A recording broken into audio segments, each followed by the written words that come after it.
দায়িত্ব নিয়েই বড় সিদ্ধান্ত সমবায় মন্ত্রীর। সমবায়ের মাথায় আর কোনো রাজনৈতিক প্রতিনিধি থাকবে না, স্পষ্ট বার্তা অশোক কীর্তনিয়ার। 15 বছরের হিসাব বুঝে নিতে এবার কড়া অডিটের নির্দেশ দিলেন মন্ত্রী। সাফ কথা, চুরির টাকা ফেরত না দিলে হবে চরম অ্যাকশন।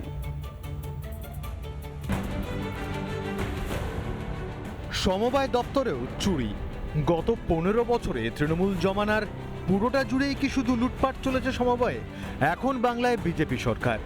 দায়িত্ব নিয়েই সমবায়কে দুর্নীতিমুক্ত করতে কোমর বেঁধে ময়দানে নামলেন নতুন সমবায় মন্ত্রী অশোক কীর্তনিয়া। মন্ত্রীর স্পষ্ট বক্তব্য, বিগত 15 বছরে সমবায় দপ্তরে প্রচুর দুর্নীতি হয়েছে। 15 বছর যাবৎ এই সমবায় দপ্তরকে কোনো গুরুত্ব দেওয়া হয়নি। ক্ষুদ্র চাষিদেরকে তাদের সুযোগ সুবিধা করা দেওয়া হয়নি। আজকে ভারতীয় জনতা পার্টির গভর্নমেন্ট, সম্মানীয় প্রধানমন্ত্রী নরেন্দ্র মোদী এবং সম্মানীয় মুখ্যমন্ত্রী শুভেন্দু অধিকারীজি আমাকে দায়িত্ব দিয়েছেন এবং তারা কমিটমেন্ট করে দিয়েছেন যে সমবায় দপ্তরকে সুন্দরভাবে গুছিয়ে গড়ে তুলতে হবে। দুর্নীতির টাকা ফেরত দিতে এদিন হুঁশিয়ারিও দিয়েছেন মন্ত্রী। এবং বিগত 15 বছর যাবৎ এই যে কোঅপারেটিভ ব্যাংকগুলো আছে, ব্যাংকের টাকা যেভাবে লুটপাট করা হয়েছে, যারা লুটপাট করে নিয়েছেন তাদেরকে বলবো আপনারা ভদ্রভাবে টাকা ফেরত দিন। সরকারের টাকা লুট করে পালানোর এবার পথ নেই, তাও স্পষ্ট বুঝিয়ে দিলেন সমবায় মন্ত্রী।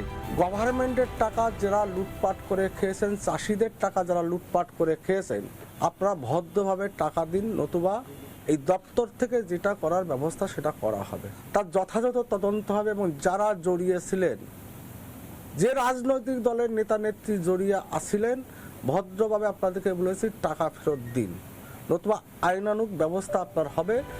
মুখ্যমন্ত্রী পদে বসেই শুভেন্দু অধিকারী স্পষ্ট বার্তা দিয়েছিলেন, রাজ্যে দুর্নীতির দিন শেষ, এক এক করে সমস্ত চুরির ফাইল খোলা হবে। কেন্দ্রীয় রাজ্য সরকারের নানা রকম পরিষেবা দেওয়ার ক্ষেত্রে যে সমস্ত দুর্নীতি হয়েছে তার সঙ্গে সরকারি আধিকারিক, পঞ্চায়েত কাউন্সিলর, ব্রোকার্স অনেকে যুক্ত ছিলেন। এই বিষয়ে আমাদের একটি ইনস্টিটিউশনাল করাপশনের কমিশন তৈরি করার কথা ছিল। আমাদের রিটায়ার্ড জাস্টিস মাননীয় বিশ্বজিৎ বসুর নেতৃত্বে আমরা এই কমিটি আজকে তৈরি করলাম। 1 জুন থেকে এই কমিটি ফাংশন শুরু করবে। মুখ্যমন্ত্রীর সেই নির্দেশ মেনে এবার অ্যাকশন মোডে সমবায় মন্ত্রী।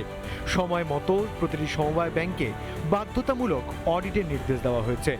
গত 15 বছরে কার কার পকেটে কৃষকের টাকা গেছে তা এই অডিটেই পরিষ্কার হয়ে যাবে। পরিবর্তনের পর এবার সমবায়ে শুদ্ধিকরণের পালা। চুরির টাকা উদ্ধার করে তা সাধারণ মানুষের কাছে ফিরিয়ে দেওয়াই এখন নতুন সমবায় মন্ত্রীর প্রধান লক্ষ্য। রিপাবলিক বাংলা। নানা ধরনের কন্টেন্ট দেখার জন্য লাইক করুন, শেয়ার করুন আমাদের ফেসবুক পেজ, সাবস্ক্রাইব করুন আমাদের ইউটিউব চ্যানেল।